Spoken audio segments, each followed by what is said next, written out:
Hello，大家好，又我翠媽。咁呢條片係想錄翻個實際上啦，實盤自動策略交易嘅時候呢，佢嘅真實嘅追蹤止賺止損情況嘅。咁啱啱先呢，我啲 time chart 呢，即係15分鐘啦、1小時啦嘅呢啲策略呢，都自動咁幫我捉咗個突破。咁正好呢，就可以錄一錄，究竟佢嘅原理係點呢？其實佢係一個好貼價嘅追蹤止賺止損嚟嘅。你會見到佢呢，譬如而家呢個係1小時啦，咁1小時。你會見到紅色哚哚呢度咧就落咗單嘅，咁啊大概咧係喺93或者92度啦，因為其實佢嗰個價差咧同佢實際上點差合約係浮動噶嘛，咁所以佢喺 TradingView 上面嗰個哚咧未必係次次都係肯定就係呢個位置嘅。咁另外啦，同埋因為我內置嘅參數咧係追蹤止賺止損嘅關係咧，其實佢係會幫我去 sense 到佢個波動咧，然後就直接追落去嘅，咁就唔會話好容易咁掃出場。咁佢難就係難在呢啲參數難做嘅，其實咁盡量咧都係等佢自己去到盡頭啊，或者係邊啲時候佢自己需要退出場啦，咁佢先會退咯。咁就嗱望一望30分鐘，咁30分鐘咧我主要係呢個啦，係啦呢個。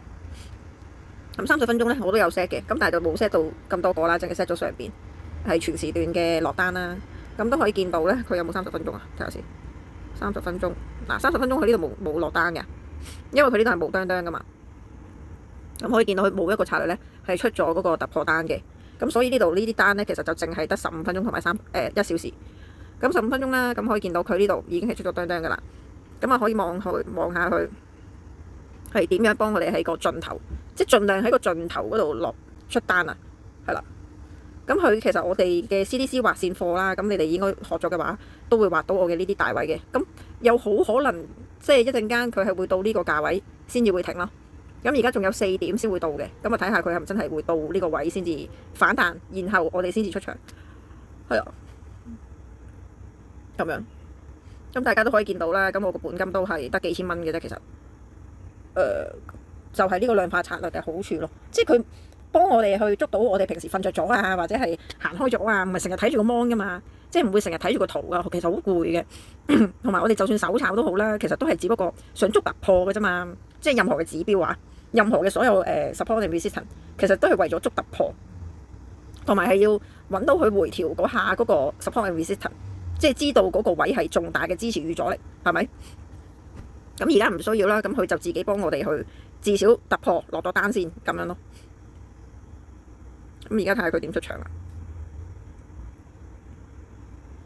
咁呢度咧，呢啲單咧全部都係15分鐘啦，你見到咁啊有1小時啦、15分鐘啦，係啦。咁啲名都好齊全咁自己打出嚟，前期設定一次，咁你之後都會有呢啲名，咁你就好清晰係邊一個策略係邊個策略咯。因為佢唔出場嘅點解？咁我再等一陣啦。正常佢呢個位置出咗場喎。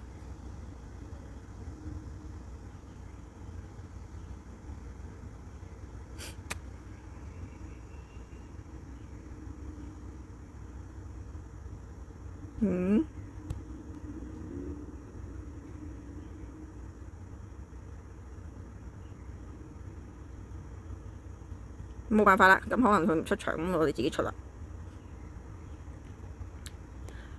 同埋咧，有時佢太波動咧，佢呢啲位置就算佢出咗平倉單咧，都唔會出到場。佢太波動啦，頭先講下太快啦，可能因為咁就條片就係咁多啦。咁大家都可以見到，就算我唔喺呢個單度出場都好，至少幫我捉咗突破先，係啦，都一定係賺錢先嘅。咁呢條片就係咁多先啦。有興趣就 PM 我問我報貨嘅詳細內容啦。咁我哋下條片再見，拜拜。又係我翠媽。咁計頭先條片呢，咁啊俾大家親眼咁見到呢，佢喺高波動嘅時段呢，佢有好多時嗰個出入位呢，佢即使喺個 TradingView 上邊個圖表已經係有嗰個平倉嘅位置出現咗啦，都好啦，都有可能呢，因為佢太高波動啦，即係例如佢個波動係0.6、0.1或者係1點咁樣喺度不斷咁來回錯啊。即係佢個買賣差價，咁就會實際上咧，同我哋 TradingView 圖表上面見到嘅呢個係冇畫點嘅情況下咧，係會有出入嘅。咁佢呢度已經出咗個平倉嘅指令啦。咁但係喺呢個 moment，喺呢個咁哚哚嘅位置，但係我哋係MT5 入邊係點差合約嚟㗎嘛。咁佢就會有機會咧喺呢一個位置，譬如佢係要係4076.00啦，就出場。咁但係因為佢點差嘅關係咧，佢係浮動到咧係飛咗去可能係46027咁樣，先至即刻打回頭。咁佢呢個平倉嘅位置，佢呢度已經平咗倉啦，咁咪出唔到場咯，係啦，即係佢係流動浮動到咁嘅地步，同埋佢咁高回彈唔係咁高波動嘅時候咧，佢未必咁 sense 到啊。咁就係我試過咧，係改嗰個代碼咧，係令到佢係譬如喺啲咁叫做呢啲位置啦，即係平時冇乜波動嘅時候咧，呢啲如果冇乜波動嘅時候咧，都可以出到場。但係我又想食得好盡，係啦。但係佢美足賓足咧，就係佢有時高波動嘅時候咧，佢就會有漏單嘅情況，就好似我頭先條片咁啦。咁就魚與熊掌就係冇得去實現啦。咁我都出咗個文章咧，係一個線上課程嘅文章咧，係詳細咁講解點解會出現到咁嘅情況，然後點解係不能夠係啦做到嗰個完美無瑕嘅情況嘅。咁佢呢度都有講啦，就係話咧點差100嗰時，差距係50；點差150時，差距就係75，所以係好難調到係非常之準確嘅。咁所以我亦都試過佢係改到個代碼咧，係用呢個叫做市價單去平倉，跟住發覺咧係完全唔掂嘅，係完全唔 OK 嘅，係啦，比而家咧係更加衰過100倍，同埋係唔係正回報。係啦，即係你而家見佢係正正常常噶嘛，係出到單噶嘛，係咪平到倉噶嘛？就係因為佢呢啲呢個點差嘅差距唔係高啊，即係佢個波動浮動嘅時候唔係話好浮動，所以佢係非常之準確咁係出到場嘅，係啦。咁跟住你就會話啦，哇！咁你個 trading view 策略係咪真係呃人咯？咁佢回測報告咁靚係咪真係呃人啊？咁其實你係唔需要咁樣有咁樣嘅疑惑嘅。你要記住策略做到嘅嘢咧，就算你喺 MT5 嗰度買啲好頂尖嘅 EA 咧，其實都做唔到嘅，係啦。我唔知我咁樣講。應該係同我同行嘅人先會知我講乜嘅。其實trading view 嘅策略其實有好多嘢係反而係 MT5 嘅 EA 係做唔到，係啦，即係佢嘅好處優點。即係譬如我係想係咁準確咁出槍平倉出場嗰啲咧，喺 MT5 嘅 EA 咧係冇可能做到嘅，係啦，因為 MT5 嘅 EA 咧係只能夠係市價單出場。唔知啊，總之我係問過 AI 啦嚇，即係你當我話哇你翠媽你呢個都係 AI 寫啫，咁巴閉啊，咁其實係好難嘅，係啦，因為就算我係用 AI 去輔助我將我嘅想法去寫出嚟都好啦，我都係經過咗成幾個月到而家都係不斷咁優化去推進佢，係啦，仲要係不斷咁產生幻覺，即係嗰個 AI 咧，其實咧佢係會產生幻覺嘅，佢係會不斷咁可能你改下咧，佢就會係自己私底下幫我改咗某啲嘢咧，就會令到佢錯嘅，係啦。即係會回復翻佢之前嗰個意圖嘅，所以其實係好嘥時間同埋要好高嘅耐性嘅，係啊，所以都唔會咯。總之就唔會有一樣嘅嘢啦。總之全部都係我自己做嘅，係啊。跟住仲有啲咩咧？就係啦，就正如而家咁，你咪見佢冇乜流動性嘅，但係佢都捉到突破，然後咧佢都可以幫我哋咧係好穩定咁出咗場，就係呢啲時間啦。跟住你哋就會話啦，哇！咁我到時我咪要長期睇住。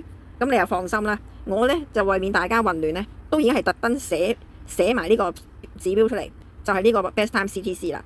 佢係隨時隨地咧去提大家，而家係應該做啲咩策略，咩嘢 time frame，乜嘢走勢，係啦，係好清晰易明嘅，好直白嘅，唔使你去左計右計嘅，直接話俾你聽，而家係利好利淡，應該做啲咩動作，咩操作，咩心態，係啦，原因亦都有寫埋，全部都係真係女仔先做到，仲要係好似我咁，冇人識欣賞我，咁我就自己欣賞自己啦。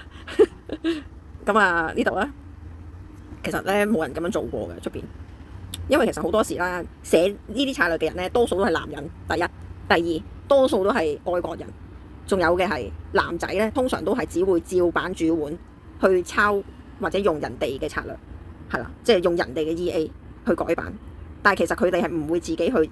叫做從頭做過一個，係啦，即係佢哋可能買咗翻嚟，佢可能改少少就當係自己嘅，但係其實咁樣係有個唔好嘅地方嘅，就會係變咗做教科書咁，即係好似例如啦，好似而家啲中學咁，你嗰啲教科書教你嘅嘢係咪真理啊？係咪啱啊？其實好可能人哋嗰啲教科書本身入邊嘅道理都已經係錯嘅，都係錯嘅，其實跟住佢唔知道係錯嘅，跟住就咁樣教落去嚇。即係我唔知道大家理唔理解到我呢一句説話嘅心意，係啦，即係永遠一個叫做佢原本嘅用意，應該係要由自己去由頭諗到落尾，去將佢還原到最初嗰個叫做意圖，你先可以做到一個最好最適合而家嘅策略啊嘛。即係如果你下下都係用人哋現成已經做出嚟嘅嘢咧，去再加鹽加醋，其實你係唔會知道入邊有啲咩短板嘅。所以佢哋即係點講咧？你會發覺好少有我呢類咧，又係兜個靚彎讚下自己先。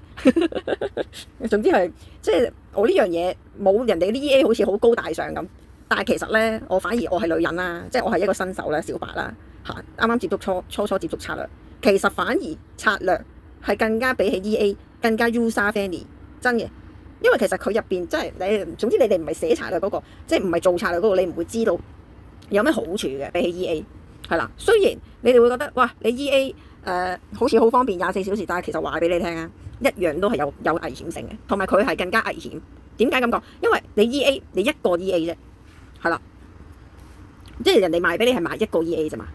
咁但係我呢度係幾套策略，即係全部呢個 set 策略，全部你係出入倉出入位你係睇得到嘅。第一，同埋你係會知道佢個機制係啲乜嘢，即係真係都係唔算盲盒嘅。其實人哋嗰啲真係盲盒嚟嘅，即係佢話俾你聽個機制係咁啫。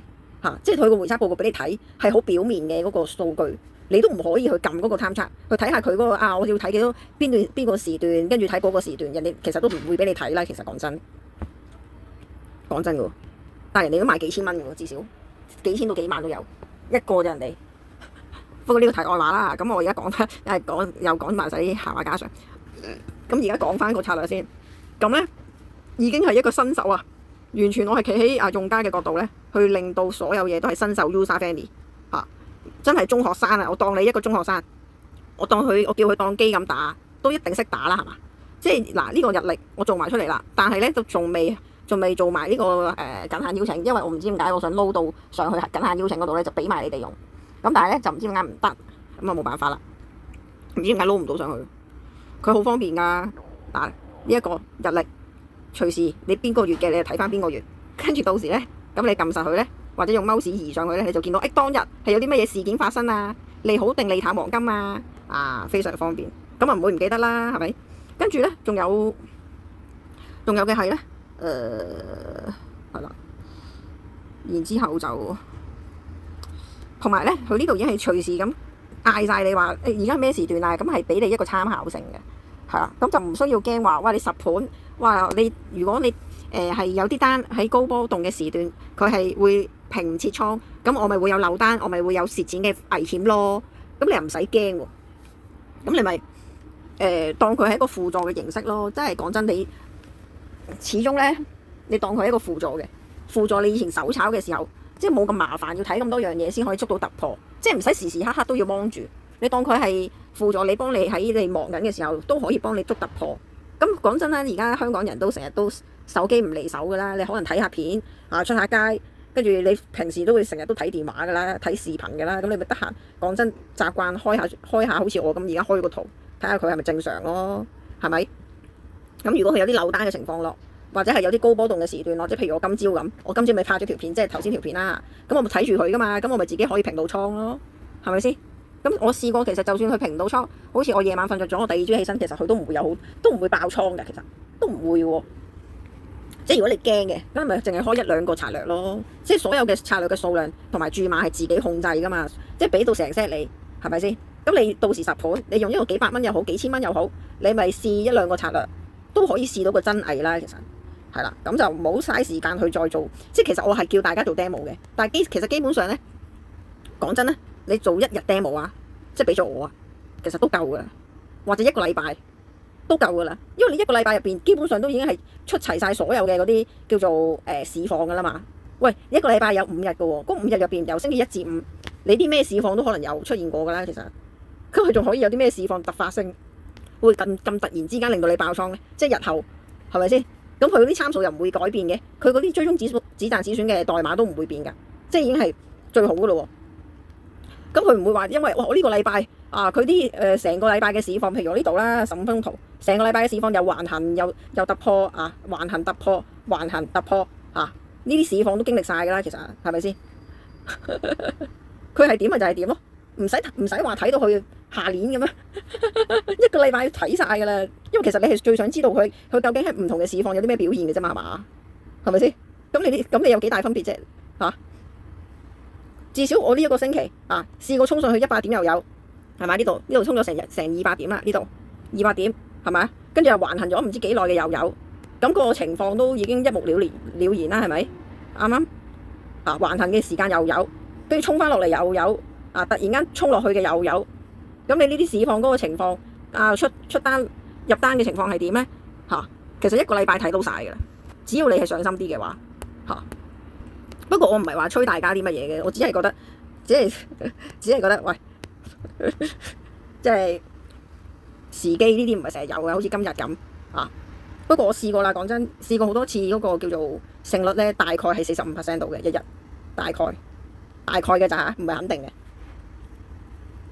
我呢個倉咧本身都係500蚊度嘅，唔係500，係5000啊，好似係啦，5000啊。咁而家都賺到8300啦，咁大概係45%嘅，大概咯，一日。咁自己去斟酌啦嚇。咁就我點解會有45%？就係我之前嗰條片教嘅點樣做嗰個鬧鐘。好啦，咁呢條片就係咁多先。咁就希望大家可以把握到每一個時機啦。因為呢啲咁大波幅嘅咁好賺嘅時機唔係成日有噶嘛，即係講真，當我做咗呢啲咁嘅自動交易之後咧，其實我已經係成日都好渴望星期一至五，好渴望星期一至五，已經係唔想再浪費時間。星期六日係悶到嘔啊！咁我自己見到佢咁樣喺度賺下咁樣係好過癮咁樣嘅。講真，咁講真啦，你自己驚嘅真係可以，你咪着量咯，你咪淨係15分鐘，可能得3個咯。即係我唔係催大家啲咩，只係時間唔等人嘅係咪先？咁就係咁啦。跟住我諗我遲啲等呢一套嘢咧，其實都基本上都成熟晒㗎啦，已經真係成熟啦今次。咁就都冇乜嘢大改動。咁如果我更新策略嘅話咧，你哋可能會驚話：哇，翠媽你成日都凌晨朝早啲成日24小時喺度無端白事更新，會唔會對我嘅信號有影響㗎？放心，係唔會有影響嘅，絕對。咁如果我要你哋去迫切咁去更新咧，我係會特別地咧喺個 group 度提醒你哋，同埋個別提醒你哋，係啦。即係如果我喐咗入邊啲參數，係啦。咁但係如果你哋不嬲都用緊策略嘅話咧，快訊咧其實都冇影響嘅，因為你哋本身用緊嘅策略咧已經係都係冇問題㗎啦。只不過可能就算我係優化咗咧，都只不過係更加好咁解嘅啫，係啦。咁就算你遲咗咧，都唔會對你現在嘅策略咧係有任何嘅改變，即係你唔會係擾亂咗你嘅咩信號啊，令到你停咗啊，或者係令到你唔知點解唔喐啊，跟住搞到你個持倉又平唔到倉，唔會嘅，係啦，唔會嘅，個代碼依然喺度嘅 ，OK， 係啦，只不過係可能你唔需要咁急去優化嘅，即係如果你連撳嗰幾下mouse都覺得好麻煩嘅，咁就你遲啲先至優化都得嘅嚇，係啦，即係唔一定要立即就優化，即係立即就更新嗰個快訊，唔需要㗎嚇，就係咁啦。好，咁今條片就行馬家常啦，咁都係一個收成嘅片啦，可以話。咁而家都係半日嘅時間嘅啫。咁而家係朝早嘅11點20分啦。咁由今朝嘅6點到而家都只係過咗5個鐘頭。咁你5個鐘頭咧就已經有大概呢個回報率咧就非常之標炳嘅。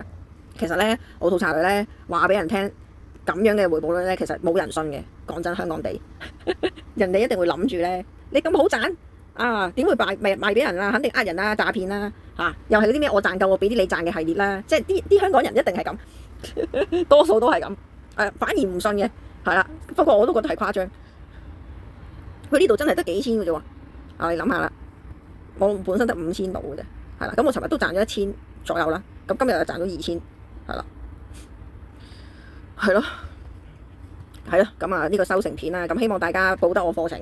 咁就多啲出下啲賺蝕圖，我唔理你 demo 又好咩都好啦。咁上心少少，得閒睇下個倉有冇啲亂晒單嘅，咁就執下去，就係咁簡單。其實都唔係話一定要好辛苦嘅，講真。其實只係你用開手機嘅時候，講真，你點會而家香港地點會唔係機不離手啊？個個都機不離手㗎啦。咁佢哋咪自己得閒撳翻開個圖，睇下有冇亂單咯，係咪先？講到好忙咁，真係，真係激死我。同埋你好忙嘅，咁你咪將嗰啲策略暫停咯，暫停可能剩翻1H。咁你剩翻1H 3個策略，你亂極你都唔會執到好混亂啦，係嘛？唔會混亂啦，係咪先？咁希望大家有好嘅成績啦，咁分享俾更加多嘅人知道。咁就我哋下條片再見，拜拜。